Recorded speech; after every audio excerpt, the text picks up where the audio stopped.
வணக்கம். இப்போ பொன்னியின் செல்வன் நாவல் படமான பிறகு 1, 2 பகுதிகள் வந்த பிறகு எங்கே பார்த்தாலும் இதை பற்றிய ஒரு பேச்சு இருக்குது. அடுத்து என்ன கதைகளை பண்ணலாம் அப்படிங்கிற மாதிரி பலர் யோசிச்சுக்கிட்டு இருக்காங்க. எனக்கு தெரிஞ்ச வகையில் நான் சின்ன பிள்ளையிலிருந்த சரித்திர கதைகள் மேலே ரொம்ப ஆர்வம் கொண்டிருப்பேன்.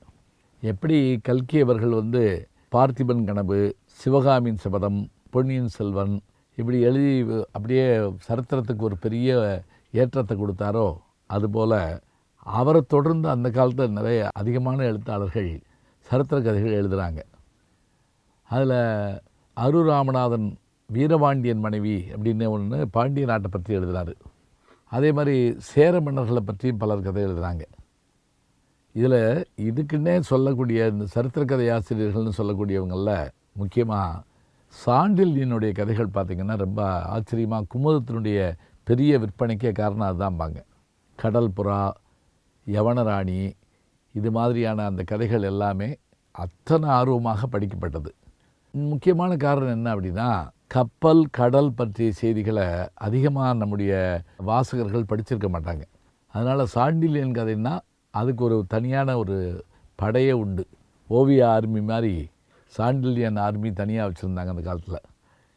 அதே மாதிரி அகிலன் என்ற நாவலாசிரியர், அவருடைய அந்த சரித்திர கதைகள்லாம் பார்த்திங்கன்னா ரொம்ப சிறப்பாக இருக்கும். உதாரணமாக வேங்கையின் மைந்தன் அவருடைய அற்புதமான நாவல். அது வேறு யாரும் இல்லை, வேங்கையின் மைந்தன்னா ராஜராஜ சோழனுடைய மகனாகி ராஜேந்திர சோழனை பற்றிய கதை. அது இப்போ படமாக்குனா அப்படியே அது 3ஆம் பாகமாக கூட ஆக்கலாம். அவ்வளோ இதே வந்தியத்தேவன் வருவார்.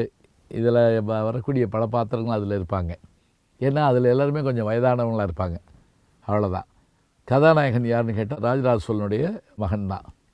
அடுத்ததாக வெற்றி திருநகர்னு ஒன்று எழுதினார். நாயக்க வம்சத்தை பற்றிய ஒரு அற்புதமான கதை அது. நான் அதிகமாக வாசித்தது யாருடைய கதைன்னு கேட்டிங்கன்னா, ஜெகசிற்பியன் ஒரு அற்புதமான எழுத்தாளருங்க. அவங்கெல்லாம் அதிகமாக சொல்லப்படாமலே போயிட்டாங்க, படிக்கப்படாமல் போயிட்டாங்க. பத்தினி கோட்டம் என்ற ஒரு நாவல், அதே போல் அவர் எழுதின திருச்சிற்றம்பலம் அப்படின்னு ஒரு நாவல் அந்த காலத்தில் 10,000 ரூபா பரிசு பெற்றது ஆனந்த உடலில். திருச்சிற்றம்பலம்ங்கிற ஒரு நாவல். அதே மாதிரி குறுநில மன்னர்களை பற்றிய நிறைய நாவல்கள் உண்டு. பகீரதன் ஒருத்தர் இருப்பார், அவரும் எழுதுவார். பாலகுமாரன் பின்னாடி உடையார்னு ஒரு நாவல் எழுதினார். அதுக்கு முதல்ல நா பார்சாரதி அவர்கள், அவர் மணிமன்னன்கிற பேரில் எழுதுவார். கபாடபுரம் அப்படின்னு எழுதிக்கிறார். அதே போல் மணிபல்லவத்தீவு அவருடைய இதெல்லாம் தொடர்ந்து வந்தது. இப்போ நான் சொன்ன இந்த சரித்திர கதைகள் எல்லாமே பார்த்திங்கன்னா தமிழ்நாட்டு மன்னர்களுடைய வரலாற்றை அடிப்படையாக வச்சுக்கிட்டு ஆதாரம் கொஞ்சம் தான் இருக்கும். ஆனால் இவர்களுடைய கற்பனையின் மூலமாக அதில் கதாநாயகி, அதில் ஒரு சதிகாரர்கள், அதில் கதாநாயகன், பிறகு வர்ணனைகள் என்று நம்மளை அப்படியே மயக்கிற அளவுக்கு இருக்கும். இந்த மாதிரி கதைகள் எழுதுகிற பழக்கம் அந்த 19ஆம் நூற்றாண்டு தொடங்கி அப்படியே முதல் நாவல்கள் எப்படி சரித்திரம்ங்கிற பேர்லேயே வந்தது. அதாவது பிரதாபமல்லியார் சரித்திரம், கமலாம்பாள் சரித்திரம், பத்மாவதி சரித்திரம்னு. ஆனால் உண்மையிலேயே அவையெல்லாம் சரித்திர கதைகள் கிடையாது. அவையெல்லாம் என்னன்னு கேட்டிங்கன்னா அவரவர்களுடைய சரித்திரத்தை சொன்னது.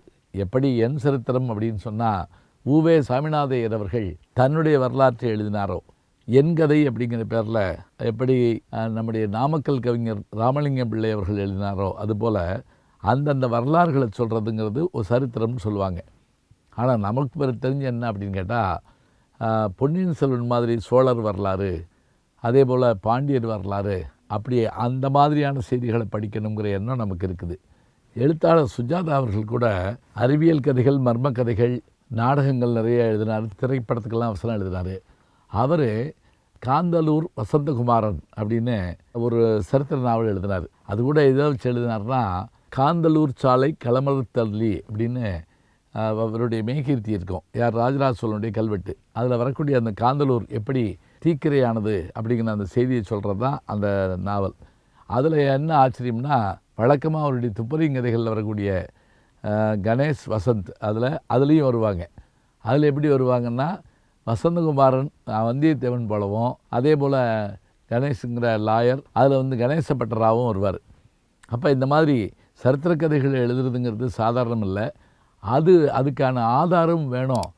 அந்த ஆதாரத்துக்கு ஏற்றபடியாக கற்பனை வளம் இருந்திருந்தால் மட்டுமே ஜெயிக்க முடியும். இப்போ நான் சொன்ன பாருங்க, அகிலன் அவருடைய கயல்விழி என்கிற நாவல் தான் மதுரை மீட்ட சுந்தரபாண்டி என்கிற படமாக வந்தது. எம்ஜிஆர் அவர்கள் நடித்த கடைசி திரைப்படம் அதுதான். ஏன்னா அதுக்கு பிறகு அவர் முதலமைச்சர் ஆகிட்டார். அந்த படம் பெரிய வெற்றி கொடுக்கல அந்த நேரத்தில். அப்படி கொடுத்துருந்தா இன்னும் சிறப்பாக இருந்திருக்கும். ஒரு காலத்தில் ராஜா காலத்து படங்கள் அப்படின்னு சொன்னாலே அதுக்கு எம்ஜிஆர் அவர்களும் மற்றவர்களும் போட்டி போட்டுக்கிட்டு நடிப்பாங்க. அப்படியான வரலாறுகள் சொல்லப்பட்டிருக்கும். அப்போ இன்றைக்கு மீண்டும் அந்த வரலாறு திரும்புவதைப் போல பொன்னியின் செல்வன் எடுக்கப்பட்டிருக்கு. திரும்ப பழைய கதைகளெல்லாம் எடுத்து இந்த காலத்துக்கு ஏற்ற அணுகுமுறையோடு அவர்கள் விஞ்ஞான தொழில்நுட்பத்தோடு தருவார்களே, ஆனால் ரசிகர்கள் அதை வரவேற்க காத்திருக்கிறார்கள். நிச்சயமாக சரித்திரத்திற்கும் பெருமை உண்டு, சரித்திர படங்களுக்கும் பெருமை உண்டு. சரித்திர கதைகளை படமாக்கின்ற முயற்சியில் நம்முடைய திரைத்துறையினர் ஈடுபடுவார்களே, ஆனால் ஒரு பெரிய வெற்றி, பெரிய பதிவு என்று நாம் சொல்லலாம். நல்ல செய்திகளை நாளும் சிந்திப்போம், நாளை சந்திப்போம். அன்புக்குரிய யூடியூப் நேயர்களே, நீங்கள் இன்னும் என்னை நெருக்கமாக பின்தொடர வேண்டும் என்று சொன்னால் ட்விட்டர், இன்ஸ்டாகிராம், ஃபேஸ்புக் போன்ற சமூக வலைதளங்களில் பின்தொடர்ந்து வாருங்கள். நாம் முன்தொடர்ந்து செல்வோம்.